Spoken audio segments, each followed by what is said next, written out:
Guys, coming to you with just some hot topics because I thought I'd put everything into a video and just mesh it all up into a quick fire 5-minute video covering so many topics. Guys, it's Maradi. Hopefully you guys are doing well today. Back again with another video. If you haven't subscribed, click that button, guys, for daily and consistent content. And let's just get straight in this video, guys. Patreon, merch, the products I used to film, everything in the links below. And let's just get straight into this, guys, quick.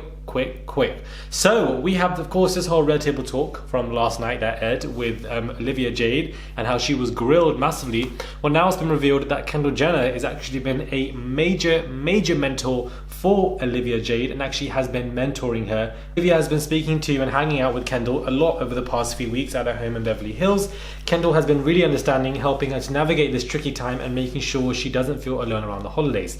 They added that Olivia is trying to rebuild her reputation after the scandal and has been fully welcomed into the Kardashian circle as she looks to move forward with her life. During her first interview since her parents were jailed, Olivia told Jada, Adrienne and Willow Smith, I actually haven't spoken to either of them. There's a quarantine phase just because of COVID. I'm not sure. I just haven't heard anything, so I'm just kind of waiting. So, you know, it's not surprised that the Kardashians are bringing Olivia Jade, but at the same time, she's a young 21-year-old girl, and, you know, people do deserve second chances. Speaking of Kendall Jenner, she's kind of going a little bit viral, being critiqued and also praised because she's flaunting her rear end.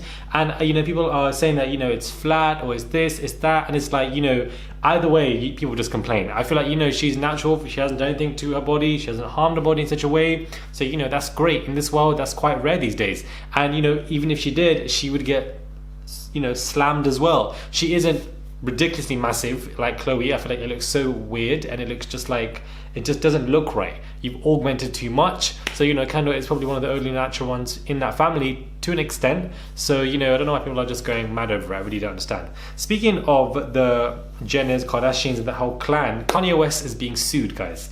And this in itself isn't really that good at all. Kanye West is being sued by his Sunday service choir for $1 million for unpaid wages. Things are looking so good for Kanye West. Reportedly, Kanye is being sued by a choir that performed on his Sunday service initiative. In November, the 43-year-old rapper was accused of owing overtime funds for a team that was hired to work on his first Sunday service. That event was held at the Hollywood Bowl and was produced by Live Nation. Following the event, the contract workers complained about not receiving their overtime pay. Reportedly, the show had taken weeks to organize and had several last-minute changes due to Kanye West and his demands. As a result, over a dozen employees reported that they were never paid for their services. Since then, an official lawsuit has been filed, and according to legal documents, it looks like Kanye West and Live Nation are being sued for $1 million for failing to provide pay stubs and failing to pay minimum wage and overtime. Unpaid wages, continuing wages, damages, civil penalties, statutory penalties, and attorney's fees and costs. You know, so, you know, what they're trying to do, people say it's a cult. Maybe it is a cult, because at this damn point, he's not paying people, not paying the Sunday service choir. $1 million in general of damages is just very dirty, guys. It's just not cool at all, and it's just sad.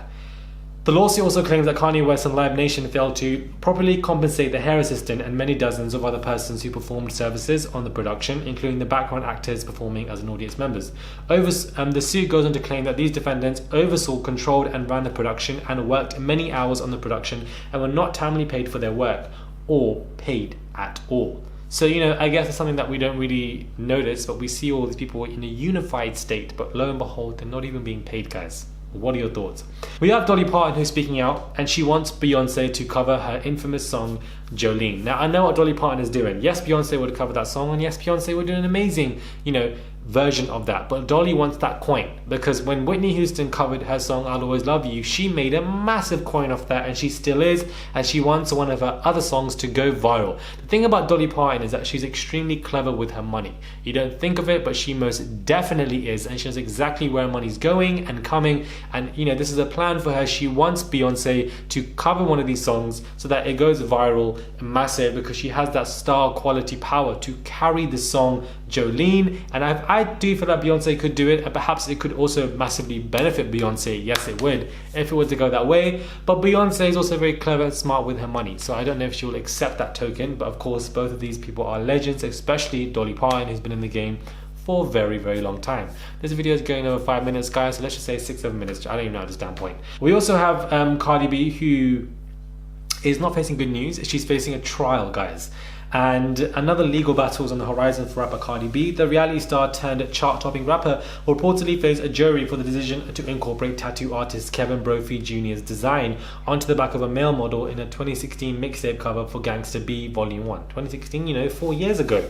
According to reports, Kevin Brophy Jr. alleges Cardi B misappropriated his likeness in a misleading, offensive, humiliating, and provocative way in order to launch her career. However, in a summary judgment motion, Cardi B argued that the cover image is transformative, fair use of Brophy's likeness when the judge rejected. Ooh, the judge rejected Cardi B. Not good. So let's say this girl is facing lawsuits, court cases, non-stop. And I just feel like it's just constant stress for this girl. She's always going through something. And this goes back to 2016. I'm not surprised, guys. I'm really not surprised at all. We also then have Trey Songz, who was stupid enough to violate COVID restrictions by playing a concert to 500 people. And a lot of people are irritated by this. The fact that he went through this whole situation knowing that he was violating it. Maybe because he needs the coin, guys. Maybe because he just needs the coin. What are your thoughts when it comes to this entire video? What are your thoughts on me doing hot topics and mashing topics into a video? Subscribe, click that button, guys, and I'll catch you guys soon for another video.